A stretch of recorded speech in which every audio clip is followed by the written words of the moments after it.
We're back on the StuG 3 differential and Steve is putting together the final piece of the puzzle. This is one of the two diff lock brakes. Now we get a lot of comments saying that this is actually a steering brake, but no, this is a differential lock. And later on in this video we'll show you how it works. But first, it's got to go together. Now remember, this is all just linkages just to be able to apply the brake mechanism, nothing else.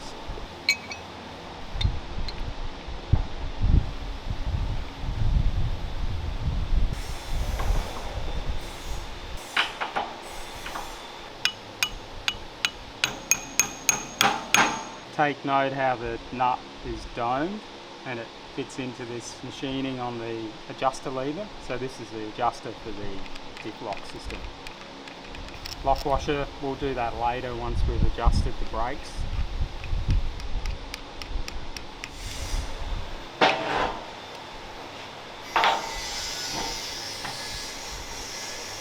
Can't have a split pin go in without a washer.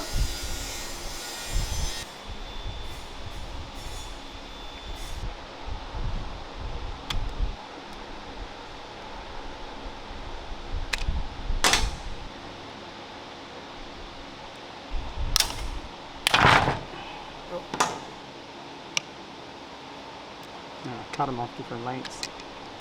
Oh, not the German way, Steve. Not to worry. Made a bit of a meal out of that one.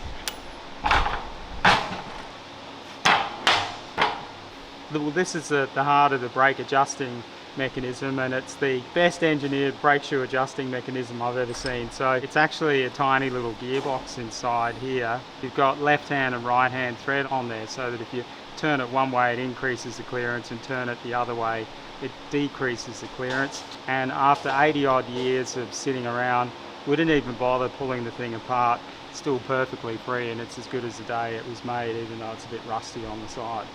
It sort of clicks into place and it won't vibrate itself around because it's got like a ratchet in it. So yeah, another beautiful piece of engineering. So the threaded bush gets into there.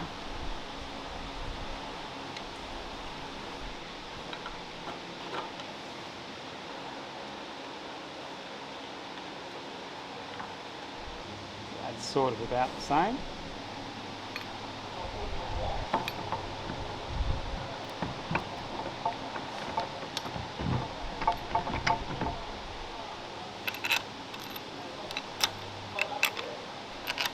Quick.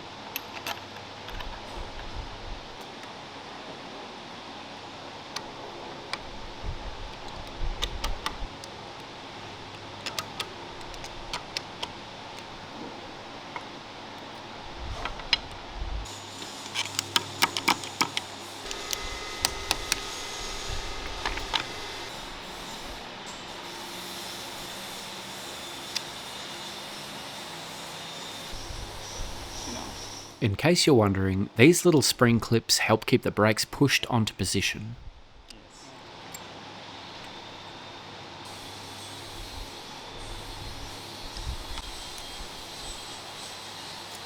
There you go.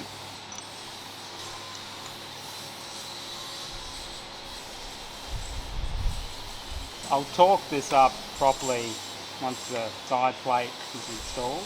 This nut's important for pre-positioning the sun gear and its shaft so that when the casing goes on it's sort of in the right position.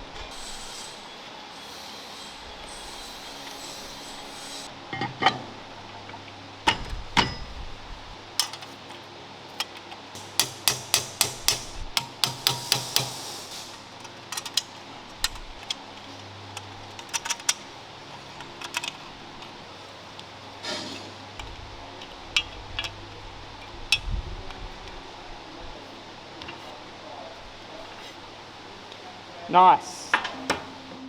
Okay, so how does this system work? Having a differential means you can have constant drive through your transmission. The main advantage of this is that you can have both tracks run at different speeds with no loss of engine power, and it lets the vehicle have an extremely quick and precise tight radius turn. The ring gears on either side of the unit are always spinning as long as the tank is in motion. The ring gear is meshed to this lower pack of epicyclic gears, which in turn spin the output gear, which transfers power to this flange, which is connected via a drive shaft to the steering brakes and final drive. When the steering brake is applied, torque is reduced from the final drives all the way back to the differential.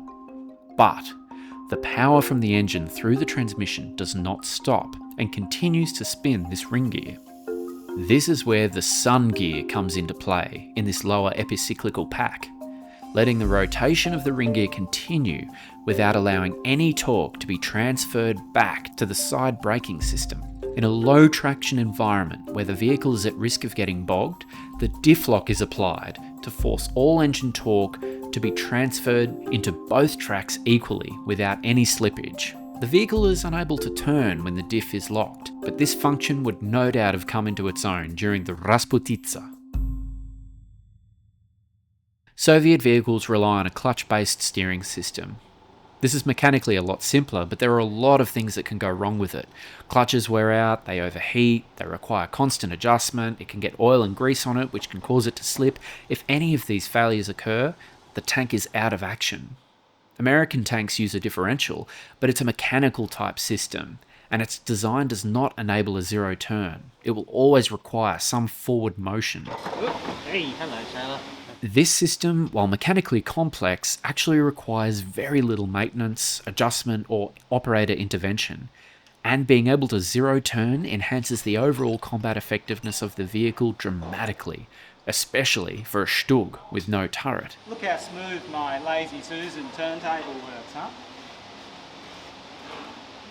Smooth as silk.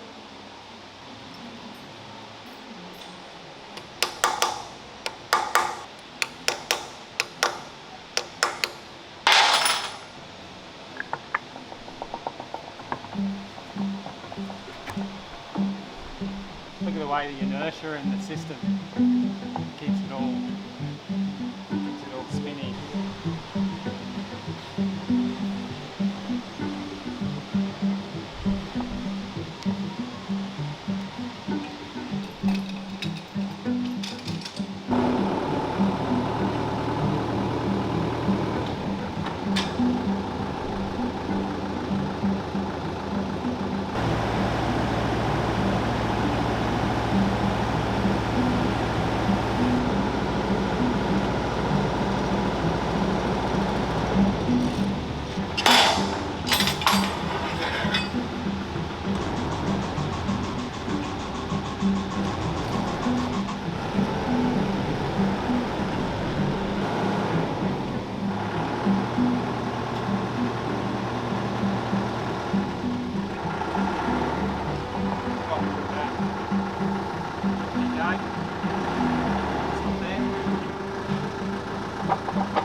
Alright, that's probably about as far as we'll go.